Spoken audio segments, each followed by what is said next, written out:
کیونکہ خواص کے اندر یعنی جو اہل علم ہوتے ہیں ان کے اندر اگر اختلاف ہو بھی تو وہ مخالفت کی صورت اختیار نہیں کرتا. اس کی تفصیل انشاءاللہ آخر میں دیکھیں گے اس لیکچر کے. بات یہ ہوتی ہے کہ عوام کے نفس کی تربیت نہیں ہوتی.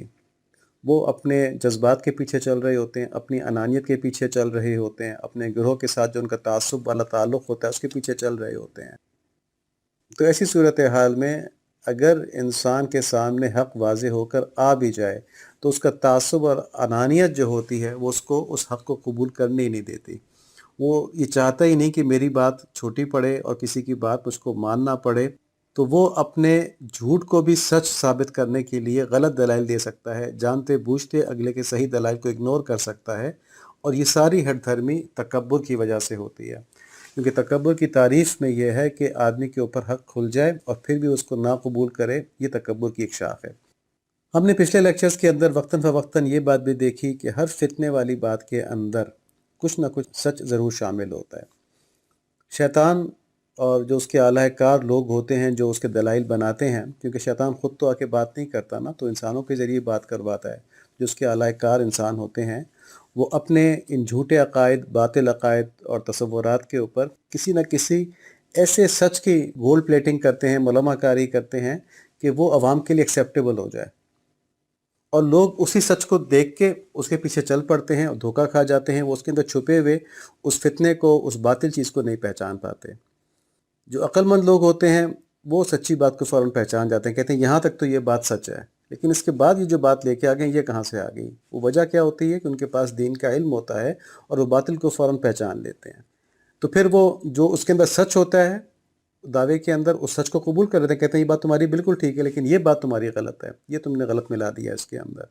تو اگر ہر مسلک کے اندر حق اور سچ کو پہچان لیا جائے تو یہ بات کھل جائے گی کہ ہر مسلک کے اندر کسی نہ کسی سچائی کی دعوت دی گئی ہوتی ہے، اور تمام فرقے جو ہیں، تمام مسالک جو ہیں وہ اس سچائی کے اوپر بنے ہوتے ہیں، لیکن مختلف اس لیے نظر آتے ہیں کہ ان کے ساتھ ہر فرقے نے ایک مختلف باطل ملا دیا ہوتا ہے. ہم ایک مثال سے یہ بات سمجھتے ہیں کہ اہل بیت کی محبت یہ تمام مسلمانوں کے اوپر واجب ہے. نبی صلی اللہ علیہ وآلہ وسلم نے فرمایا ہے کہ میرے اہل بیت سے محبت کرو. ان کی محبت کو لے کے ایک فرقہ بنا دیا گیا. ٹھیک ہے جی. اب اہل بیت تو نبی صلی اللہ علیہ وآلہ وسلم کے محبوب ہیں، تو یہ تو ہر مسلمان کے دل کی دھڑکن ہے کہ اہل بیت سے محبت کی جائے. اہل بیت کون ہیں؟ نبی صلی اللہ علیہ وآلہ وسلم کے گھر والے، خاص طور پہ حضرت علی رضی اللہ تعالیٰ عنہ، حضرت فاطمہ رضی اللہ تعالیٰ عنہ اور ان کی اولاد. لیکن اس محبت کو استعمال کر کے بڑے بڑے صحابہ ہیں، خلفائے راشدین ہیں، اور ان کے ساتھ جو صحابہ تھے وہ ہیں، ان سب کی مخالفت اور بے ادبی کو خوشنما بنا دیا گیا. یعنی محبت کس لیے استعمال ہوئی کہ خلفائے راشدین کی اور بڑے بڑے صحابہ جو ہیں ان کی مخالفت اور بے ادبی کو جائز قرار دے دیا جائے، اور اس کا یہ بنیاد کیا بنایا جائے کہ ہمیں اہل بیت سے محبت ہے. اس قسم کے فرقوں کو رافضی یا اہل تشیع کہتے ہیں، اور یہ امہات المومنین کی شان میں، خاص طور پر عائشہ صدیقہ رضی اللہ تعالیٰ عنہ کی شان میں بھی گستاخی کرتے ہیں. اب یہ ایک ایسا فرقہ بن گیا کہ جس نے کہ ایک سچ کو لیا، اہل بیت کی محبت کو، اور اس کو بنیاد بنا کے اس کے اندر کیا چیز ملاوٹ کی؟ بڑے صحابہ کی، جو خلفائے راشدین کی، جن کے بڑے مقامات ہیں نبی صلی اللہ علیہ وآلہ وسلم کی احادیث کے اندر، اور حضرت عائشہ صدیقہ رضی اللہ عنہ کی، ان کی بے ادبی، ان کی مخالفت اس کے اندر شامل کر دی، اور کہا کہ یہ ہم اس لیے کریں کہ ہمیں اہل بیت سے محبت ہے، اور جو ان کی مخالفت نہیں کرتے وہ اہل بیت سے محبت نہیں کرتے. تو یہ ایک نعرہ سامنے آ گیا. اس کے ریئیکشن میں کچھ اور لوگوں نے صحابہ رضوان اللہ علیہم کی محبت کو لے کے اہل بیت کی بے ادبی کو اپنا وتیرہ بنا لیا. ان لوگوں کو ناصبی کہتے ہیں. اب یہ دو بالکل اپوزٹ فرقے ہیں. ٹھیک ہے، دونوں نے ایک ایک سچ کو استعمال کیا ہے.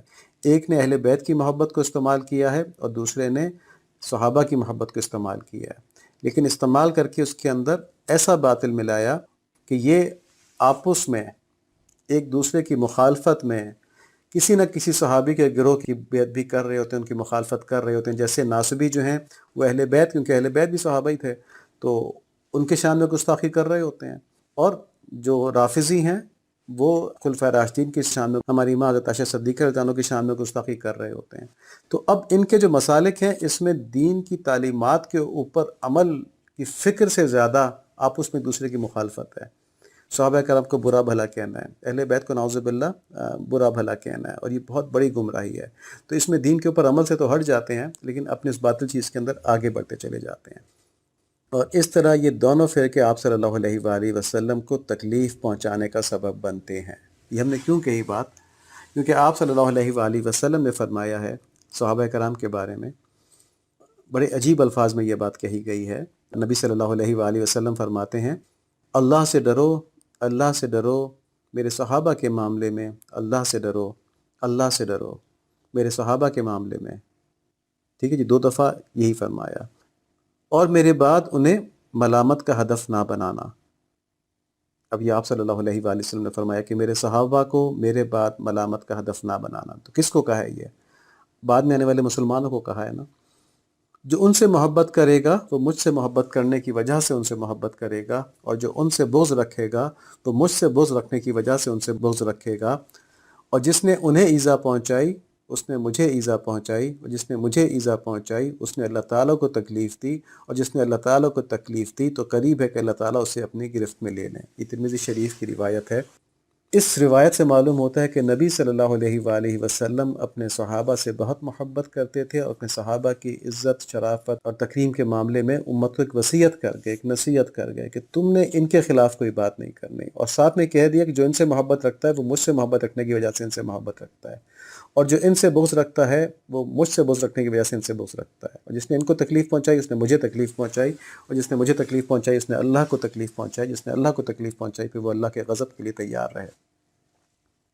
اب یہاں پہ صحابہ کے کسی خاص گروہ کی بات نہیں کی گئی۔ صحابہ کے اندر اہل بیت بھی شامل ہیں، امہات المومنین بھی شامل ہیں، خلفائے راشدین بھی شامل ہیں، پھر اور طبقات ہیں، بدری صحابہ ہیں، بیت رضوان کے صحابہ ہیں، مہاجرین ہیں، انصار ہیں، تو سارے کے سارے گروہ اس حدیث کے اندر آ جاتے ہیں، تخصیص کوئی نہیں۔ صرف قرآن شریف کی جو آیات ہیں اس میں بھی سارے صحابہ کا ذکر ہے۔